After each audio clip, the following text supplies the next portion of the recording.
Back now with Trump Organization Executive Vice President and Apprentice Advisor Carolyn Kepcher. She's also the author of a new book. It's called Carolyn 101, Business Lessons from the Apprentice's Straight Shooter. Why did you think that you needed to write a book? Well, I don't think I felt I needed to write a book. I had gotten numerous letters, email especially, from people asking me the same questions. How do you balance your life and your home? How did you get to where you are today? How did you become Executive Vice President of the Trump Organization? Can you give me advice on? And can you help me get on the show? Actually, I got those two other videotapes that have been sent to me. Stop sending me videotapes. And then I've got a couple of people called me and said, would you be interested in writing a book? And at first I went, no, I'm not an author, I don't think so.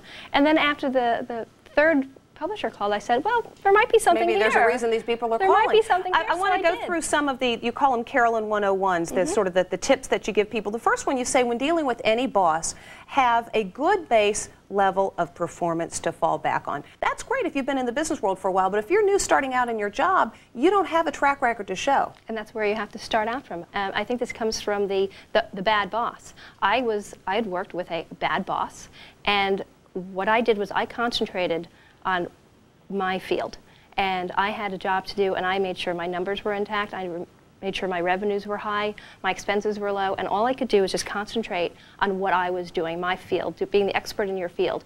And if the axe was going to drop on the boss, then you were fine. I was fine. And if the axe was going to fall on you, you had something to show to the next guy when you're trying to get a job. Absolutely. Next, Carolyn 101, if you make a mistake, don't make excuses, and don't be afraid to ask for help. Now, you talked about the situation in the boardroom on the episode the other day. Their mistake was in asking you guys for help. You can say that, and as the show goes, they really can't ask George and I for any help at all. We're basically there just to witness what's going on and then give our opinions in the boardroom later. So we bite our lip a lot when we watch them perform their tasks. But going back to, I mean, to this day, I still ask questions. I call my resources in the Trump Organization. And if I don't know, I'm not afraid to ask. It's the only way you're going to move ahead. And one thing I'm definitely not, I am not indecisive.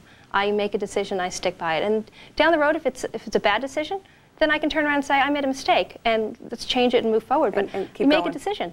But I'll own up to a mistake. Another thing is, no matter how high up the totem pole you go, you say, take time to get to know every one of your employees. Why is that so important, that you be able to walk down the hall and say, hey, Fred, how's it going? Well, one has to do with respect, obviously. But also, there's no reason why a CEO can't walk down the hallway, see somebody who's cleaning windows, doing a great job, and just turn around, shake his hand, ask him what his name is or how he is. It doesn't take a lot, but it goes so far, and it really creates some motivation in the employees, and it's not a hard thing to do, but some people just forget to do it or just don't care to. And finally, balancing work and home is not a moral issue. What do you mean by that?